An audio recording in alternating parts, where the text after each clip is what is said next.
128편을 우리 함께 봅니다.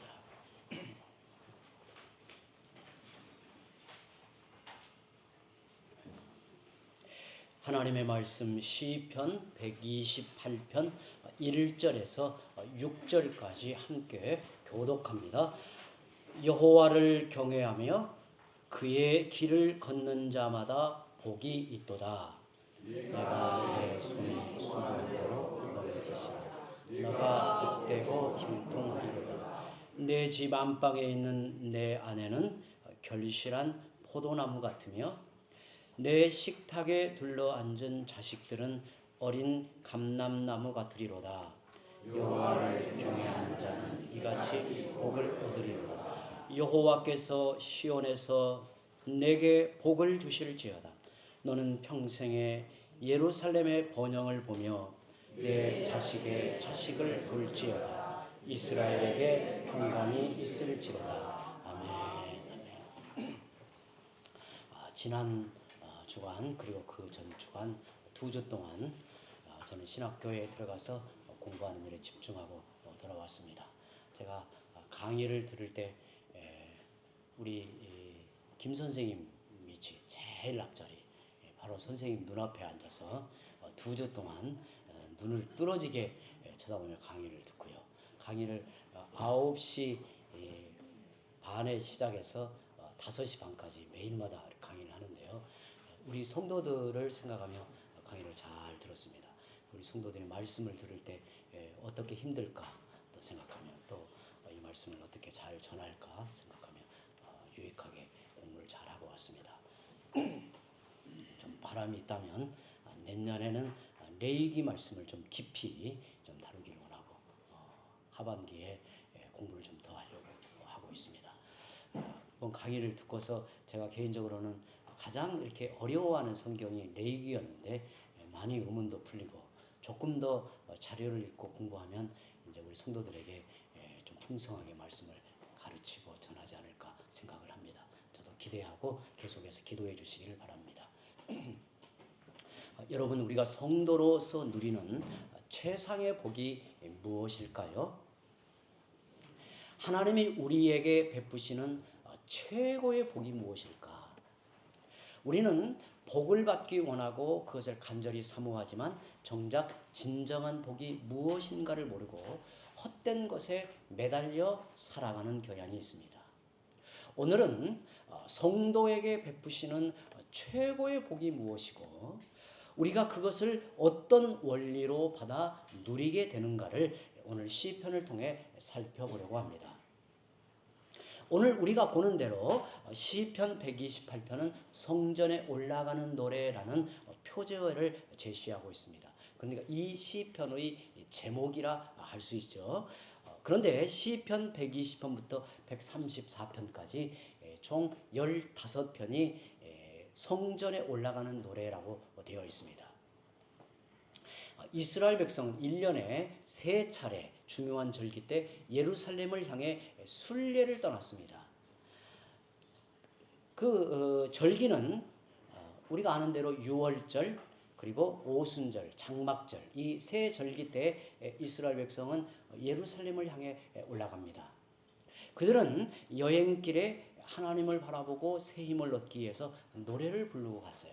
노래를 부르며 마치 우리나라 사람들도 이 농번기에 이 모내기를 할 때 지금은 그렇지 않지만 옛날에는 흥을 이렇게 이끄는 사람들이 있었습니다. 저도 어릴 때 이렇게 이제 뒤에서 모를 이렇게 옮겨다 주고 그 심부름도 하고 모내기 하는 것을 자주 봤는데요.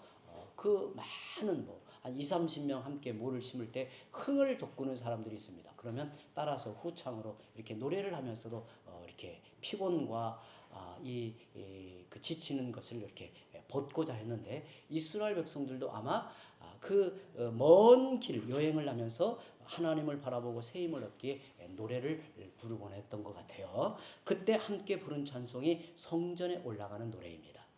특히 오늘 우리가 보게 될 128편은 127편과 128편이 나란히 가정의 복됨을 노래합니다.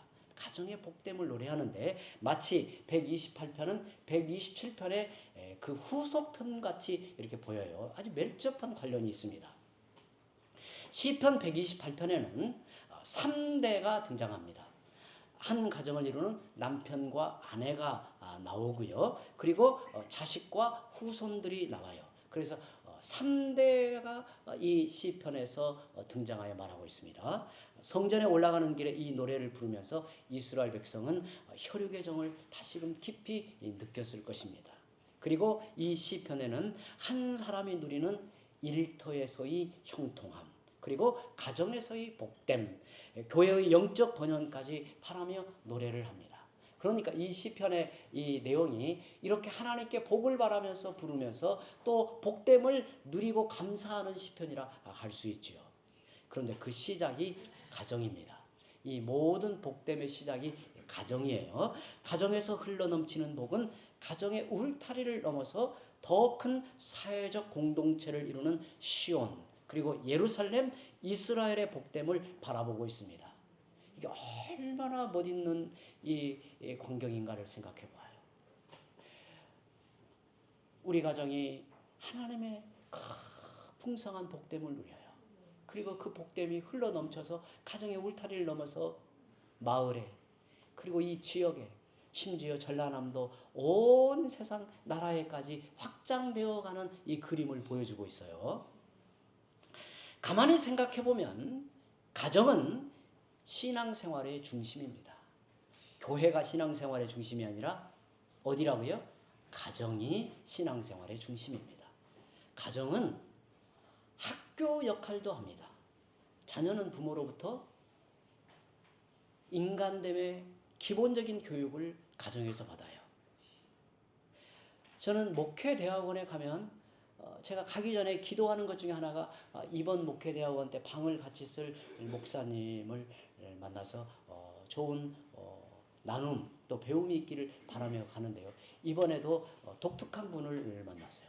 이번에는 거제도에서 목회하는 분을 만났는데요. 그분은 매우 내성적이더라고요. 말을 거는 게 좀 부담스러운 내성적인데 자녀가 하나인데 여러 이야기를 주고받았어요.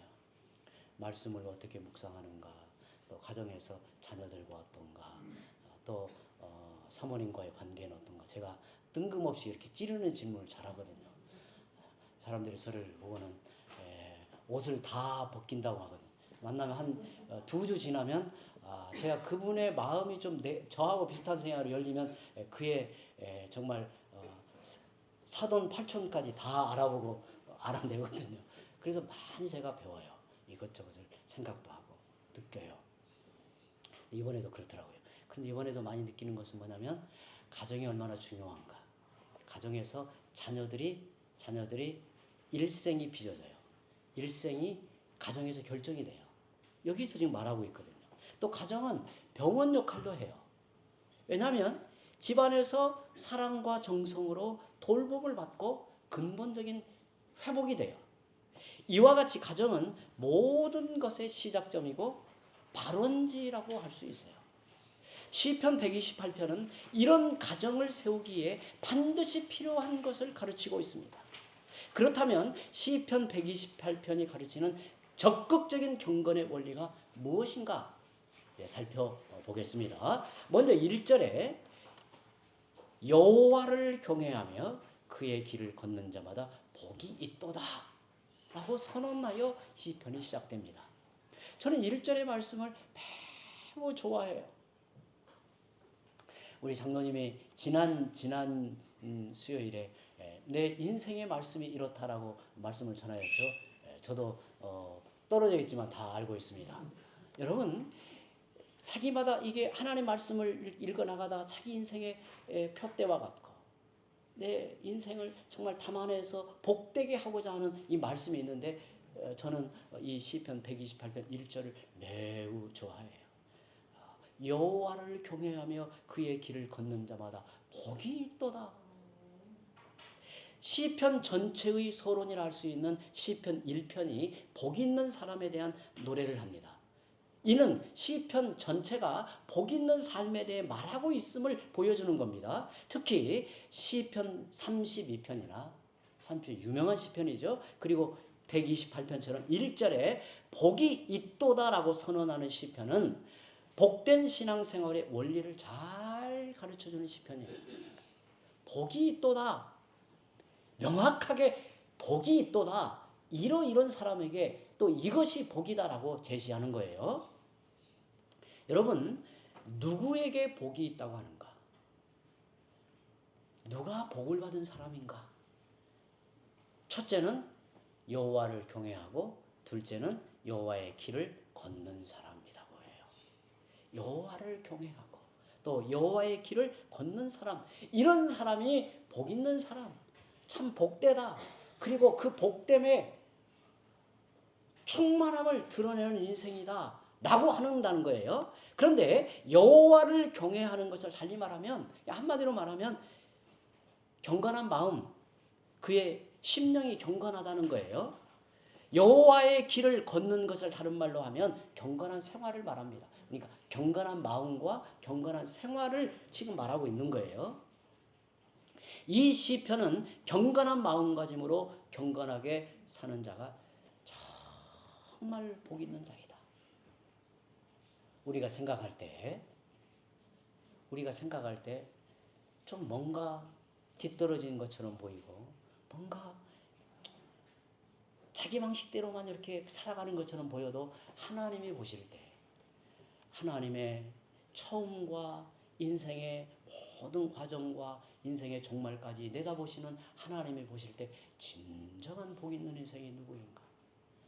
가난해도 이런 사람이다. 좀 건강이 부족해도 이런 사람이다. 또 사람들이 알아주지 않아도 이런 사람이 복이 있는 사람이다라고 말하고 있는 거예요. 이런 사람에게 하나님이 복을 주신다는 거예요. 그런데 어떻게 복을 주신다고 하냐면 2절에 너가 너의 손이 수고한 대로 먹을 것이라 너가 복되고 형통하리로다 라고 밝힙니다. 우리는 1절에서 2절로 넘어가면서 고개를 약간 가열등할 수가 있어요.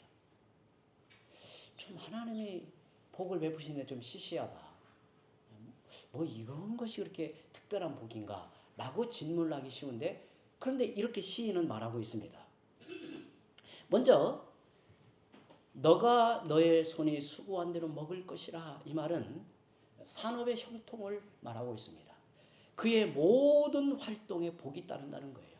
우리가 이 땅에 주어진 그 일터에서 복을 누리는데 그것이 평안이 되었든 그리고 그 일의 순탄함이 되었든 그 일의 열매가 되었든 관계가 되었든 거기에 하나님의 은혜로 복되게 하신단 말이에요. 나의 손이 수고한 대로 먹고 사는 것이 얼마나 복된 일인가. 저는 우리 성도들 20여 년 넘게 가만히 곁에서 성도들과 더불어 살아오면서 이게 얼마나 중요한 문제인가 정말 실감이 나요. 너의 손이 수고한 대로 먹을 것이라는 것이 얼마나 복된 말씀인가. 수고의 땀을 흘렸음에도 얻는 것이 지나고 보면 별로 없는 경우가 많습니다. 수고한 열매를 오히려 다른 사람이 차지하기도 해요.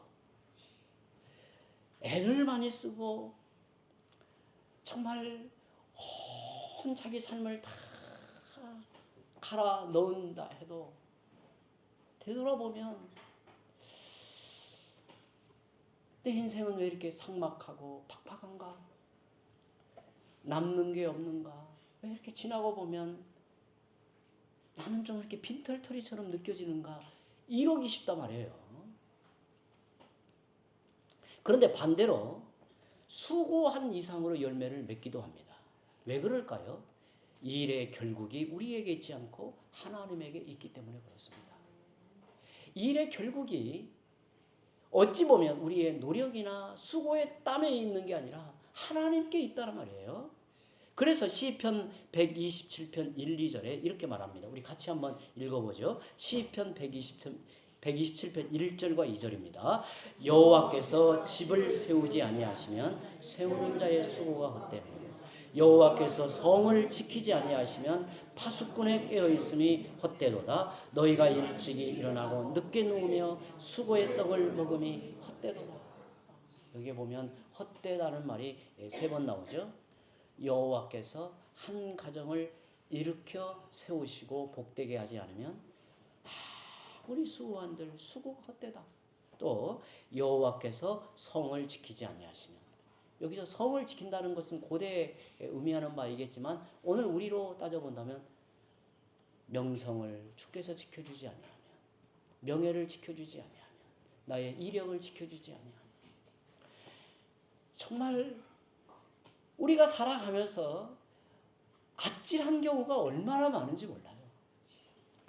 여러분, 사람들이요, 죄성이 있고 연약함이 있어서 때로는 죄도 짓고 실수도 하는데 어떤 실수는 치명적인 해를 입히기도 해요. 심지어 어떤 죄는 가정을 무너뜨리기도 해요.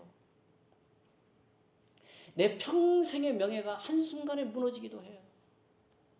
최근에 큰 교단의 대표자가 온 뉴스의 중심에 서 있고, 엊그제는 그 교단에 1,500명 이상 되는 목회자가 서명을 하여서 그의 결단을 촉구하는 신문지상에 나오고, 그분이 저도 궁금해서 찾아보니까 매우 영향력이 있었던 사람이더라고요. 아주 고통을 당하고 아픔에 처한 사람들을 치유하고 말씀으로 일으켜 세운 굉장히 중요한 영향을 끼친 분이더라고요. 그래서 큰 교단의 대표가 되었어요. 그런데 어찌 보면 사람이 보기에 작은 실수로도 보이고 인간이 지나다 보면 그렇게 연약하여 넘어지는 죄일 수도 있는데, 정말 그간의 모든 것을 다 잃어버리게도 만들어요. 정말 하나님께서 성을 지키지 아니하시면, 우리 인생을 지켜 보호하고 세워주지 아니하시면 아무리 깨어있어 조심한다 한들 헛되다 말이에요. 헛되다. 심지어 너희가 일찍이 일어나고 늦게 누우며 수고의 떡을 먹으며 헛되다. 이 말은 수고의 땀을 흘리며 죽도록 일하는데 결국에는 헛되다. 뭐가 남는 게 있나? 이런 생각이 든단 말이에요. 이런 생각이. 이게 시편에 지금 하고 있는 말씀이에요. 그런데 오늘 시편에서 하나님은 경건한 사람에게 그의 손이 수고한 대로 확실하게 열매를 거두어 먹게 하시겠다라고 하는 거예요. 그의 인생이 복되어 견고하게 하나님 앞에 이를 때는 장성하여 하나님의 영광에 참여하게 하고, 그의 세대가 다할 때는 자녀가 그 영광의 대를 이어서 더 복됨을 꽃피우게 하고, 그에게 주어진 작은 산업의 일터가 그의 인생을 다할 때는 많은 사람들에게 귀감이 되고 그를 바라보고 참되다 복되다라고 여겨질 만한 표상이 되게 한단 말이에요. 어쩌면 그 이상으로 형통하게 하실 것을 약속하십니다. 여러분, 복된 가정은 어떤 가정입니까? 온 가족이 손으로 일하면서 먹고 사는 가정이라고 말합니다. 영적으로, 정신적으로, 육체적으로 건강하여 주어진 일터에서 수고의 땀을 흘리며 먹고 사는 것, 그것을 복되다, 아름답다라고 말하는 겁니다. 이스라엘 사람들은 손으로 일하는 것을 소중히 여겼습니다. 예수님도 공생애를 시작하시기 전에 수년간 목수로서 수고의 삶을 사셨죠. 사람의 몸에서 손보다 귀한 것이 없습니다. 여러분, 다 귀하고 중요하지만 이 사람의 손이 얼마나 중요한지 몰라요. 얼마나 중요한지 몰라요. 이 사람의 손은 하나님의 손을 대신하도록 우리에게 주어져 있기 때문에 그렇게 중요한 거예요. 세상의 모든 좋은 것들이 손에서 빚어지고 만들어집니다.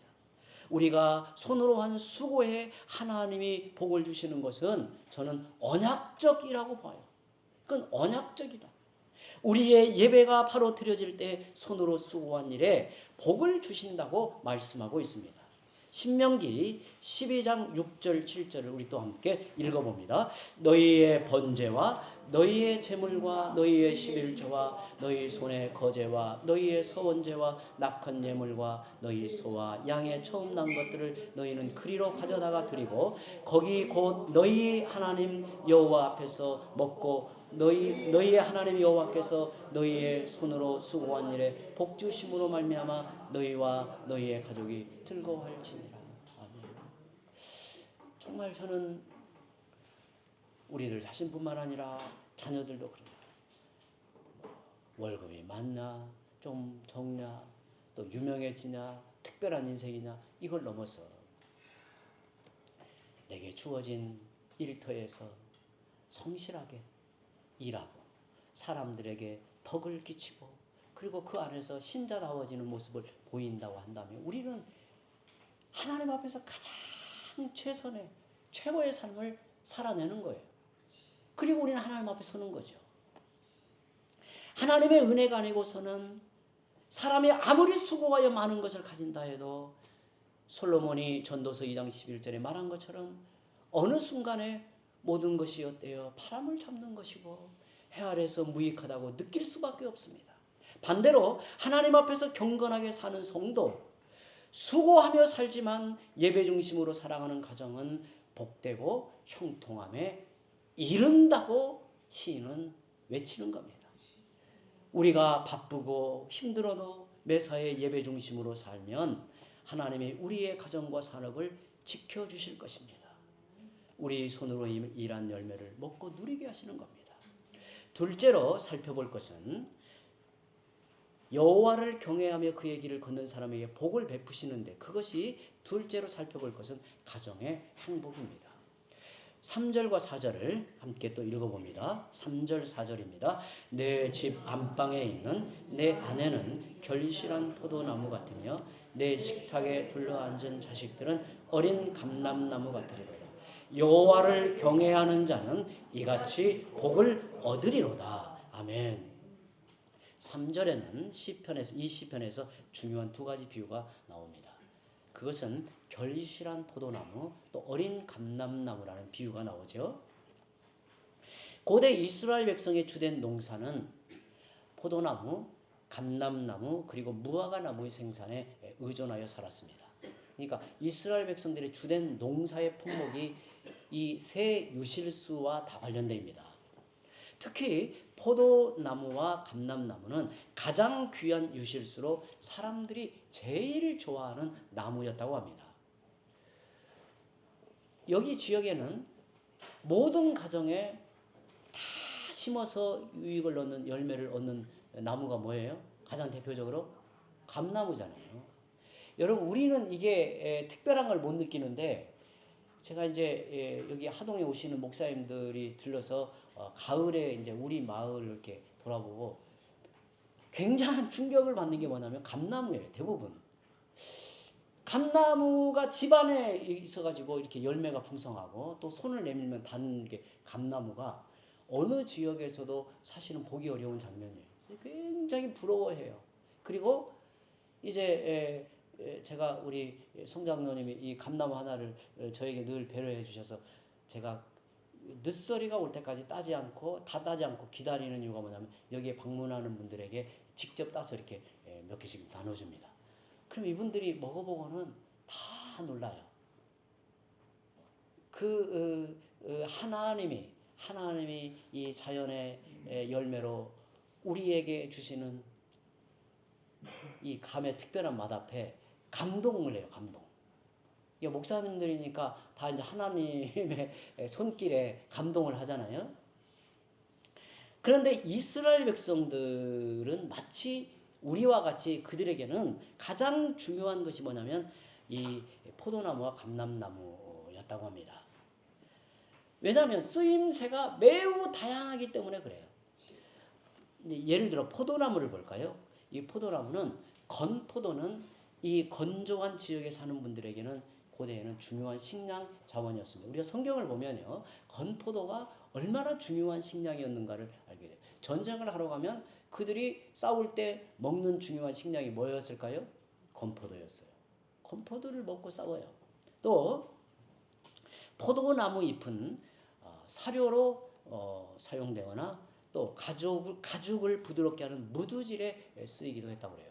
어떤 방식인지는 제가 정확히 모르겠지만 이게 중요하게 포도나무의 이 잎사귀도 그렇게 쓰였다고 합니다. 심지어 포도주는 고대에는 마취제 역할도 하였고요. 그래서 이스라엘 백성은 그 땅에 포도나무를 우선으로 심었고 포도 수확이 잘 되면 이로써 하나님의 신실한 사랑을 깊이 느끼곤 했습니다. 성경에는 포도나무와 관련된 언급이 많습니다. 특히 구약 성경에서 포도나무는 하나님의 백성 이스라엘을 상징합니다. 평안과 번영 그리고 연합을 상징하기도 합니다.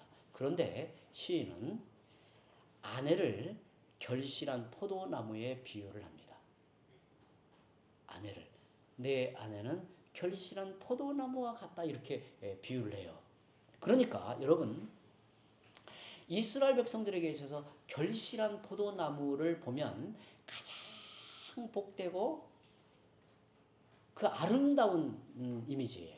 그러니까 우리가 뭔가를 보고 정말 탐스럽고 정말 이렇게 보면 이렇게 강렬하게 어떤 이렇게 느낌을 받는 어떤 대상들이 있잖아요. 이스라엘 백성들은 결실한 포도나무를 통해서 그리했던 거예요. 그런데 아내를 그렇게 비유하는 거예요. 그래서 가정의 평안과 행복 그리고 견고한 연합을 이렇게 노래하고 있는 겁니다. 특별히 시인은 아내에 대해 너의 집 안방에 있는 내 아내라고 표현을 합니다. 좀 특이하게 표현하죠. 집 안방은 아무나 들어갈 수 있는 곳이나요? 들어갈 수 없죠. 보통 어느 집에 가서요. 거실에는 함께 앉아서 뭐 차도 마시고 손님을 이렇게 대접하죠. 안방은 대부분 문을 닫아놓거나 그러면 볼 수 없죠. 어떻게 생겼나 모르죠. 안방은 누구만 안방을 아나요? 부부만 알죠. 남편과 아내만 안방을 압니다. 이는 아내가 방 안쪽 깊은 곳에 숨어 지내는 것을 말하는 게 아니에요. 이 표현은 남편과 아내 사이의 깊은 연합을 뜻하는 말이에요.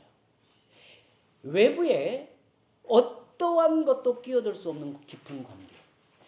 자녀도 끼어들 수 없고 부모도 끼어들 수 없고 형제도 끼어들 수 없는 그 깊은 연합의 관계를 이렇게 표현하고 있는 겁니다. 이어서 나오는 비유가 어린 감람나무의 비유입니다. 이 감람나무는 올리브 나무라고도 불리죠. 이스라엘에서 감람나무는 5월 초에 꽃이 피고요. 초가을에 추수를 합니다. 그런데 감람나무는 이 감람나무가 특별한 게 뭐냐면 수명이 수백 년을 산다고 해요.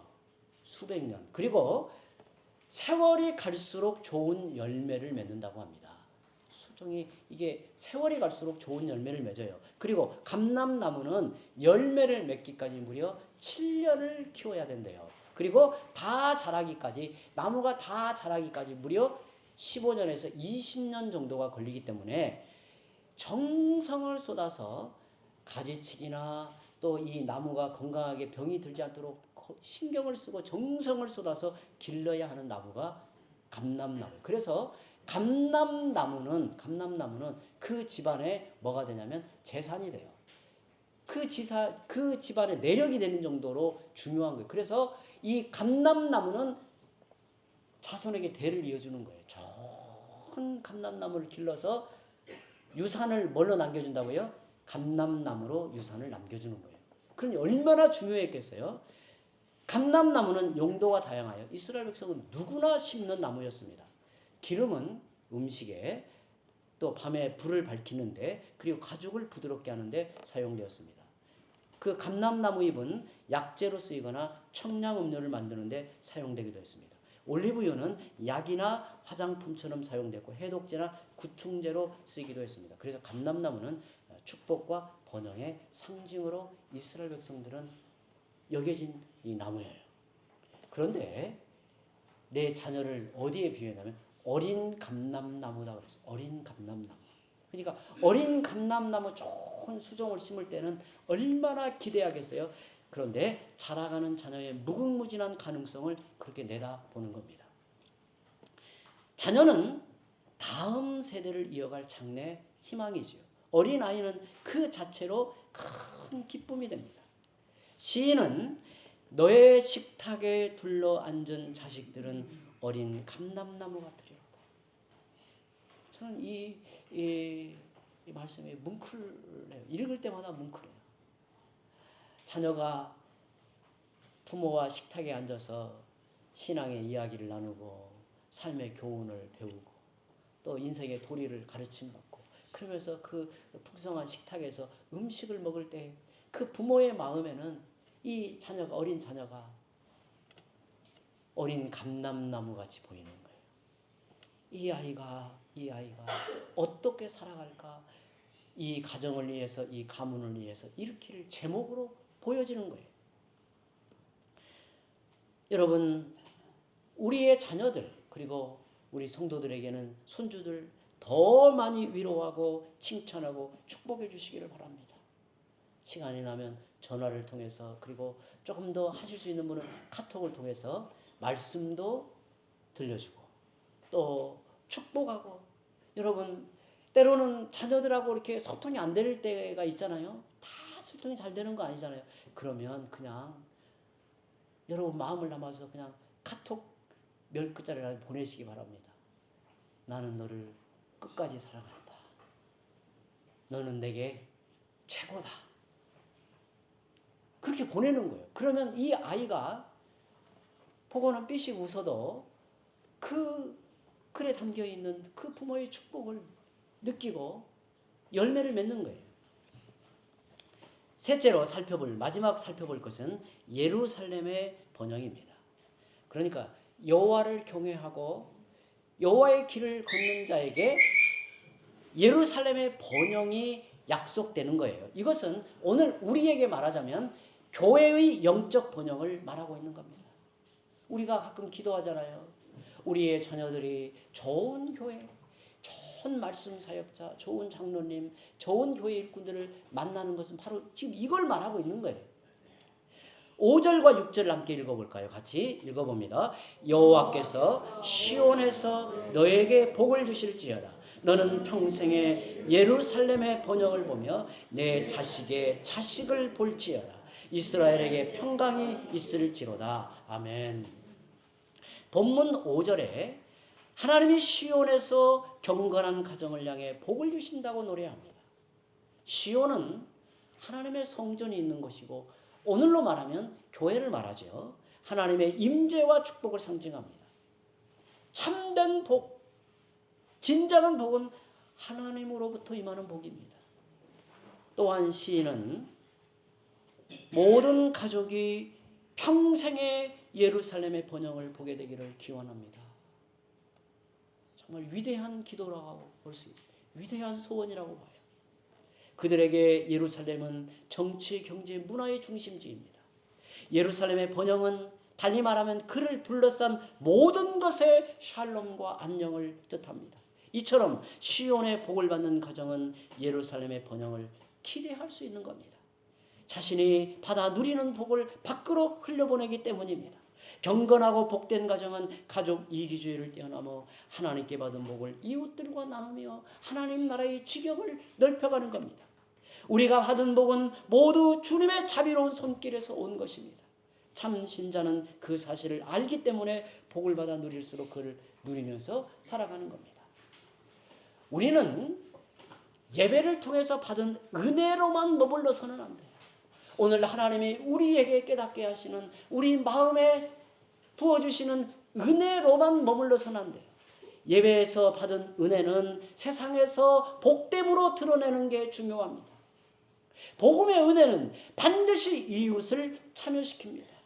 복음의 올바른 원리는 그리스도의 십자가와 부활을 믿고 변화된 사람이 하나님 나라의 언약 백성으로 살아갈 때 세상은 하나님의 뜻대로 변화된다는 확신 가운데 살아가는 거예요.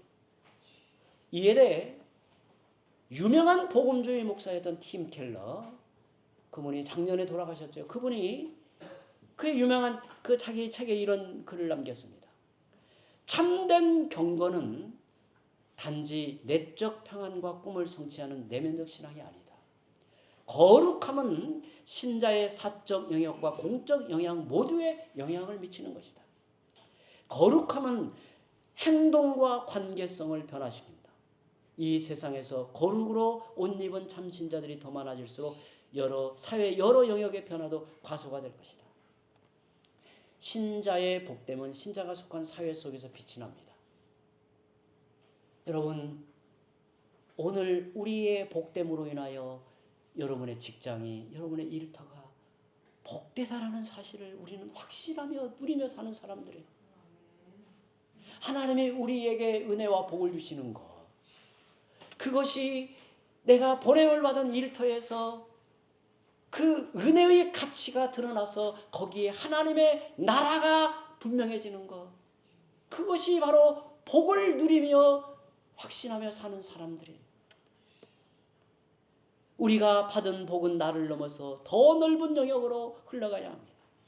어떤 사람에게는 하나님이 내게 깨닫게 하시는 지혜든 지식이든 특별한 은혜가 되었던 재능이었던 그것이 온 세상으로까지 확장이 돼요. 온 세상으로까지. 저는 우리 장로님이 많은 사람들에게 이렇게 좋은 강연을 하는 거 제가 집중해서 늘 기도하는 이유가 바로 이런 거예요. 많은 사람들이 하나님의 은혜의 복됨을 누리는 거예요. 그게 누리는 거예요. 그것이 비록 일반 은총의 영역에서 내게 하나님께서 특별하게 깨닫게 하시고 가르쳐 주시는 것들을 많은 사람들에게 드러내어 우리의 이웃이 건강해지고 우리의 이웃이 그 아픔에서 회복이 되는 이 복됨을 누리게 하는, 이게 하나님 나라의 원리예요. 자기의 복됨과 번영을 연약한 이웃들과 나누지 않는다면 그 복됨의 의미는 사라지고 맙니다. 하나님이 부어주실 마르지 않는 복은 그 복을 주신 목적을 이룰 때 계속되는 겁니다. 6절에서 시인은 경건한 성도에게 너의 자식의 자식을 볼지어다 이스라엘에게 평강이 있을지로다 라고 복을 빌고 있습니다. 자식의 자식을 보는 것은 창조의 명령을 따라 생육하고 번성하며 아브라함 언약의 복을 이어가는 것입니다. 건강한 장수와 아름다운 노년은 모든 사람의 간절한 소망입니다.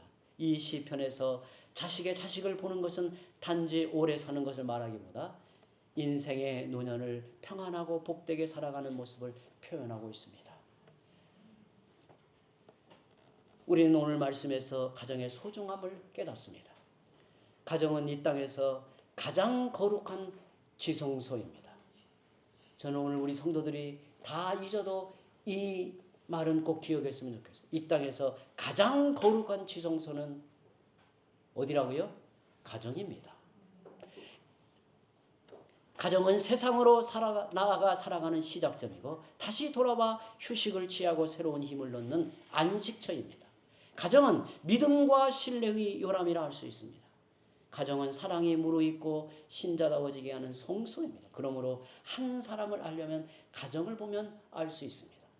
예수님의 생애 중 가장 오래 머무신 곳은 예루살렘이나 가버나움이 아니라 나사렛 동네였습니다. 나사렛 동네였습니다. 예수님이 어린 시절 가정에서의 삶을 알 수 있는 곳은 나사렛입니다. 거기서 예수님은 아마도 홀로 되신 어머니 마리아를 지극히 섬기셨어요. 동생인 야고보, 요셉, 유다, 시몬과 여동생을 포함해 8명 이상의 대가족을 부양하며 그 안에서 살아가셨어요. 저는 이 장면이 정말 마음에 깊은 도전을 줘요. 예수님은 이때도 하나님의 아들이셨고 예수님은 이때도 하나님이 보내신 뜻과 목적, 그 인생에 펼쳐질 구속의 역사가 그 심장 안에 있었단 말이에요. 그럼에도 불구하고 그분은 한 가정에 몸담고 어머니를 모시고 형제들과 더불어 살며 가족을 부양하셨다는 것이 오늘 우리에게 중요한 가르침을 주는 거예요. 그리고 이웃과 더불어 성실하게 사셨습니다.